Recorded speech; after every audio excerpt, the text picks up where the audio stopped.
The night was dark, the kind of night where even the moon hid behind thick clouds. Rain fell hard on the rusty roof of Richard Adewale's small house in Lagos. Buckets and bowls were scattered across the room to catch the leaks from the roof. Inside one of the cramped bedrooms, Mary, Richard's second wife, was screaming in pain. "Push! Push, Mary!" shouted the midwife, her hands already soaked in sweat and blood. I can't," Mary cried, her face twisted in agony. "You must. The child is ready," the midwife said firmly. Outside the room, Richard paced back and forth, muttering to himself. He was a tired man, his shirt soaked from the rain, his mind heavy with worry. With 3 wives and 10 children already, another baby was the last thing he wanted. Suddenly, the sound of a baby's cry pierced through the storm. High, sharp, insistent. Richard froze. Then the door creaked open, and the midwife stepped out, holding a tiny, wrinkled baby boy wrapped in a thin cloth. "Congratulations, Papa," she said, though her voice carried no cheer. "It's a boy." Richard barely looked at the child. His shoulders slumped. "A boy. HM. Another mouth to feed." When Mary finally saw her son, she smiled weakly despite her pain. She touched his cheek. "My Jason," she whispered. "You will live. You will be great." But Richard only scoffed. "He looks weak. I hope he won't be a burden." Nobody knew then that this frail, unwanted child would one day carry the Adewale name across the whole world. My name is Rebecca, and I welcome you to the House of Stories. Here, stories breathe. They don't just pass the time, they warn, they teach, and sometimes, they disturb the soul. Today, I will take you into a tale of struggle, of power, and of destiny. So, sit close. Listen well. And don't look away. Because what you are about to hear is the story of the boy they thought won't make it. Jason grew up in a house full of noise, but not the kind of music he loved. It was the noise of quarrels between wives, the shouting of children, and the constant sound of pots clanging in the small kitchen. Richard, the father, was always strict. He drove a bus during the day and came home angry at night. He had no patience for weakness. Jason was different from his siblings. His older brother David was brilliant, always first in class. Sarah, his older sister, was gentle but smart, always coming second. James, another brother, was sharp in mathematics and often came third. But Jason was always at the bottom. Sometimes second to last, sometimes last. One evening, Richard called all the children into the sitting room. He held their report cards in his hand like evidence in a trial. "David," he said proudly. "First position again." "That is my son." David grinned shyly. "Sarah, second position." "Very good." "James, third position." "Well done." Then Richard's face darkened. He held Jason's report card high, then threw it on the floor. "Jason. Last position again." "Last. Useless boy." Jason bent his head. His little fingers played with the edge of his shirt. "Papa, I try," he whispered. "You try." Richard barked, his voice loud enough for the neighbors to hear. "Your trying is nonsense. David is first, Sarah is second, James is third. And you? You dragged this family name into the mud. What will you become in this life?" "Nothing." Mary, Jason's mother, rushed to defend him. "Leave the boy alone, Richard. Not every child is the same." But Richard snapped back, "Don't spoil him, Mary. This one will only bring shame." The words cut deep into Jason's heart. At school, it was no better. During break time, his classmates teased him. "Jason, the last boy," one shouted. "Jason, forget books, go and drive bus like your papa," another laughed. Jason swallowed his tears, pretending not to care. But inside, he was breaking. Still, Jason had something nobody noticed.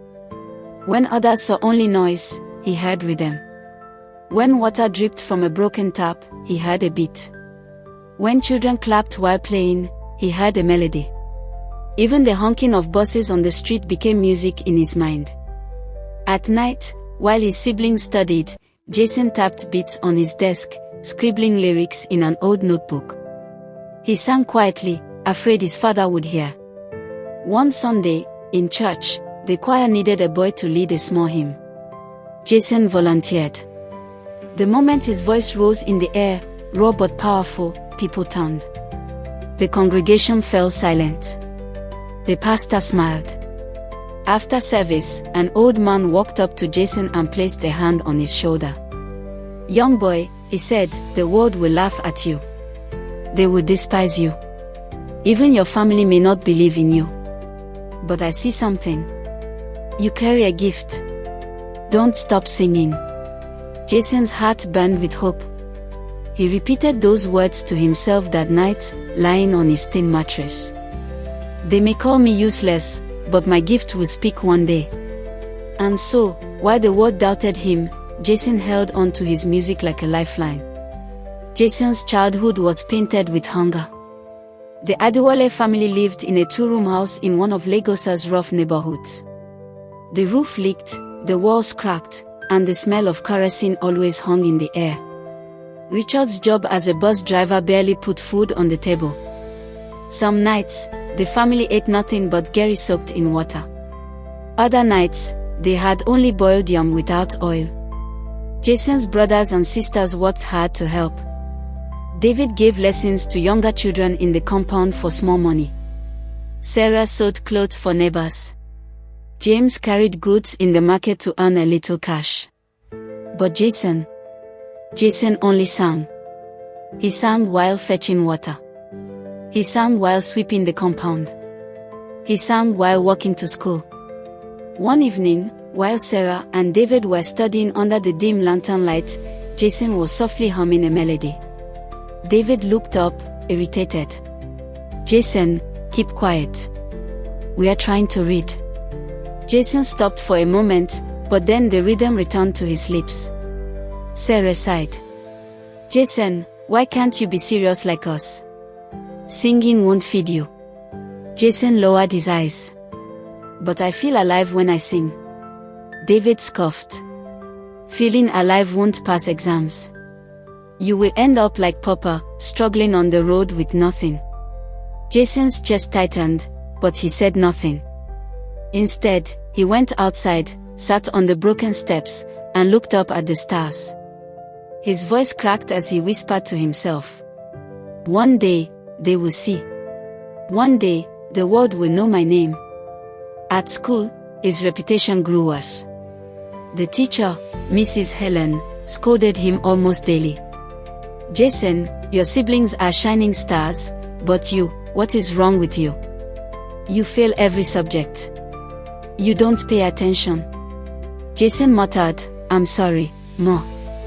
"You are sorry every time," she snapped. "Do you think music will save you? Forget it. Music is for unserious people." The class laughed. One boy shouted, "Jason, maybe you should become a bus conductor and sing inside the bus." Everyone laughed harder. Jason wanted to disappear into the ground. But when he walked home that day, he made a silent vow. One day, they will regret laughing. Getting into university was almost impossible for Jason. His grades were so low that Richard nearly gave up on him completely. One night, Richard shouted across the dinner table, "I told you all.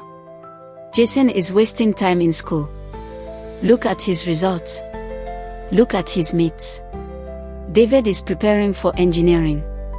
Sarah will study medicine. James wants to be an accountant. And you, useless boy, where will you go?" Jason swallowed hard. "Papa, just give me one more chance." Richard slammed his hand on the table. "Chance? How many chances do you need? You think life is music? Wake up. Mary, Jason's mother, stepped in quietly. Richard, please. Let him try. If God gave him life, he gave him a purpose. Richard frowned but said no more. By some miracle, and the quiet help of a teacher who believed in him, Jason scraped into a state university. On his first day, he arrived with only 2 shirts, 1 pair of jeans, and a cheap bag. While other students carried laptops and new clothes, Jason carried his old notebook filled with songs. Life on campus was tough. His roommates laughed at him. Jason, always writing songs, never reading, one said. You fail here too, another added. Jason ignored them. Some days, he ate only bread and groundnut. Other days, he soaked Gary with water. Sometimes, he slept hungry. But no matter how hard it got, Jason never stopped singing. He joined small talent shows on campus. People clapped, but many whispered. He won't go far. He has no money, no connection. Music doesn't pay in Nigeria. One night, Jason heard about a small studio off campus. It was hidden in a narrow street, smelling of sweat and cigarette smoke. The producer there was a thin, serious man named Paul. Jason walked in nervously. Good evening, sir. I want to record. Paul eyed him up and down. You have money. Jason emptied his pocket. A few wrinkled naira notes. Paul frowned. This can't even pay for electricity. But, sing. Let me hear what you've got. Jason took a deep breath and began to sing. His voice filled the tiny studio, rough but burning with passion. Paul stared at him, surprised. You're not trained, Paul said slowly. But you have fire. Don't stop. From that night, Jason became a regular visitor. He couldn't afford sessions, but Paul sometimes let him record at midnight when the studio was empty. Why do you waste time here, Jason? His roommate once asked him. Jason smiled faintly. Because one day, this music will change my life. His friends laughed. Dreamer. But Jason didn't mind. He knew his dream was bigger than their laughter. It was a hot night on campus. Jason sat in the tiny studio, his head in his hands. Earlier that day, his father had called him. Richard's voice thundered through the phone. Jason, I just heard from your brother David. You are wasting your time again. Always music, music, music. Have you eaten? Do you have money? Answer me. Jason stayed silent. Richard grew angrier. You see, useless boy. When you suffer hunger, don't say I didn't warn you. Music will destroy you. The line went dead. Jason stared at the screen until tears blurred his eyes. Paul, the producer, walked into the room. You okay, Jason? Jason shook his head. No. Everyone hates what I'm doing. My father, my family, my friends. They think I'm useless. They think I'm wasting my life. Paul leaned against the wall.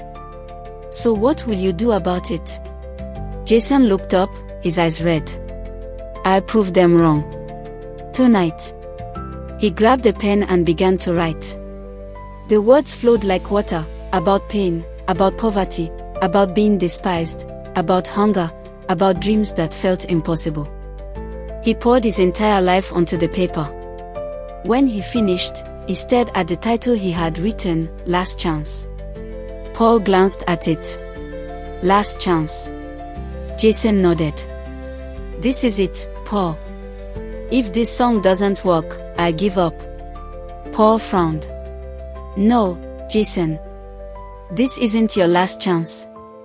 This is your first chance. They began recording at midnight. The studio was hot, the fan broken, but Jason sang like his life depended on it. His voice cracked, but he didn't stop. Microphone, this is my last chance. They said I'll never make it. But I'm still standing here. When the last note faded, Paul just stared at him. Jason, he whispered, this is fire. The world needs to hear this. Jason uploaded the song online, not expecting much. He went back to his hostel and slept. The next morning, his phone buzzed. A message popped up, bro, your song dey trend for WhatsApp. By afternoon, another message, Jason, see TikTok, your song dey everywhere. By evening, the campus was buzzing. Students played Last Chance in their rooms, in the cafeteria, in the courtyard. Who is this guy? People asked. This voice is different. In 3 days, the song was on the radio. In a week, blogs were writing about it. In a month, it was topping charts across Nigeria. Jason sat in his hostel, staring at the numbers on his phone. Streams, shares, comments. People calling him the voice of the street. When Last Chance hit 1 billion streams on Spotify in 90 days, Jason's knees buckled. He couldn't breathe.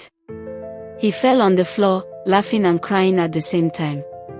The boy who was last in class had just become first in the world. Suddenly, Jason wasn't just Jason. He was Big Jason. Awards came pouring in. Next rated artist. African Artist of the Year. International breakthrough. He was flown to London for interviews. American rappers tweeted about him. Nigerian legends praised him. But with fame came tension. At home, Richard was the first to change. He sat with neighbors, bragging. You see that boy? That's my son, Big Jason. I always knew he had something. Mary only smiled quietly. She remembered the nights Jason cried himself to sleep. Jason built a mansion for his mother. He bought cars for his siblings. He paid school fees for all the younger cousins. But success didn't erase the scars. One night, Jason sat in the living room of the new house with David, Sarah, and James. David sipped his drink, looking at Jason. You know, I studied all my life. Top of my class. Yet, nobody knows my name. You, the boy who always failed, now the whole world shouts your name. Jason looked at him, unsure what to say. Sarah touched David's arm. Maybe that's life. God writes stories in his own way. James muttered, sometimes I wish I was the singer. At least then Papa would be proud of me too. Jason's chest tightened. I never wanted to overshadow you. I just wanted to sing. I wanted us all to rise. David sighed, his jealousy softening. Then keep singing, Jason. Just don't forget us. Jason smiled faintly. Never. You're my blood. But outside the family, the world was sharper. Old friends grew jealous. Some spread lies online. He didn't write his songs. He stole beats. He's proud now. Even his record label tried to cheat him, hiding royalties. Jason stormed into Paul's small studio one night. They want to use me, Paul. They don't care about me. They only care about money. Paul leaned back, lighting a cigarette. That's the industry. But remember this, your voice, your songs, they belong to you. As long as you keep singing, they can't silence you. Jason nodded slowly. He knew the battle had only just begun. Girls loved Jason. Everywhere he went, they screamed his name. At shows, they cried and tried to grab his shirt. On campus, girls followed him from class to class. Online, his inbox overflowed with messages. Jason, I love you. Marry me. Notice me, Big Jason. But Jason ignored them. One afternoon after a concert, his friend Michael teased him. Jason, you're crazy. Do you know how many guys would die to be in your shoes? These girls love you. Jason chuckled. I love music more. Girls can wait. My dream cannot. Michael shook his head. You're different. But not everyone around him had good intentions. Some of his so-called friends turned envious. One night, Jason discovered that a close friend had leaked one of his unreleased songs for money.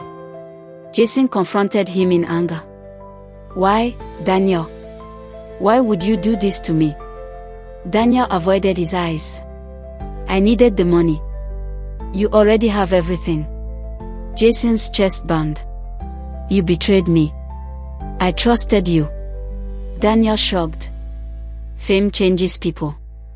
Maybe it changed you too. Jason walked away, his heart heavy. He learned that fame attracted not only love but also snakes. Even at home, things were not easy. One night, David sat in the living room with Jason. The TV was on, showing Jason receiving another international award. David spoke softly, almost bitterly. You know, I was always Papa's pride. First in class, best student. Then you came, failing everything. We all laughed at you. Now the world laughs with you, not at you. Sometimes, I feel invisible. Jason looked at him with tears in his eyes. David, you're not invisible. You're my brother. You worked hard. You carried the family when I was lost. Without you, there would be no Jason. David's shoulders softened. He smiled faintly. Maybe I was too hard on you. Maybe this was always your path. Sarah entered the room then, smiling warmly. Enough of this talk. Jason, you've brought light into this family. We should all be grateful. For the first time in years, Jason felt peace with his siblings. But he knew the world outside was still waiting to test him. And here, we must stop. The rest of this story will come in part 2. If you want to hear it, like this video, subscribe, and tell me in the comments what you think will happen next. I am Rebecca, and this is the House of Story. Part 2 is coming soon.